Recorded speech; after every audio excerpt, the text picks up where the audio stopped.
Welcome to Jack News. This week in news, D-Day has begun. U.S. forces move with Allied forces in an attack on the northern borders of France. Labor unions announce a new no-strike policy. And an interview with a Japanese American in an internment camp. It's a busy week in news, so let's start with Belle interviewing Paul, a local labor union leader. I'm here with local union leader, Paul. Hello. So Paul, I hear there's a new labor union policy. That is true. We have just gotten a new policy in which includes us not striking. Can you explain this new policy to us? Essentially, during this that is happening, we are not going to strike so that this way we can maximize our productivity with the government. Is this policy tolerated by all workers even if they're being treated unfairly? Not all workers are happy, but most of them are okay with the agreement. That's pretty good. Do you think this policy will affect the lives of people at home? Not really. People at home won't see much of a change, other than, really, less shouting in the streets. That's, sounds exciting. Thanks for your time, Paul. Let's return to Jolly. That's a wonderful report. Stay tuned as we'll be right back from these commercials. Hear about them war bonds? Yeah, the war bonds really helped me and my friends to fight off the Nazi threat. I hear you're going to war soon. Yes, and every war bond you buy gives us new ammunition and weapons so we may defend America. That's good to hear. Doing your part for the American way. Yep. Yep. Buy them war bonds.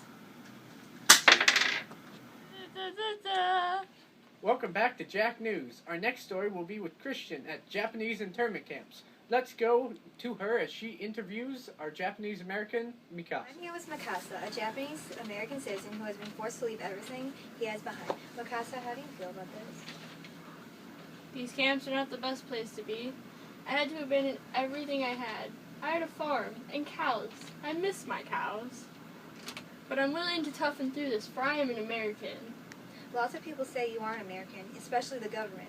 What do you say to that? That's butts. I was born here, my parents were born here, sure my grandparents were, but I was. I went to an American school to gain American knowledge.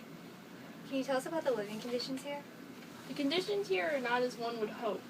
There's many barracks, but they make large families live in one-room cells. The weather can also become quite harsh.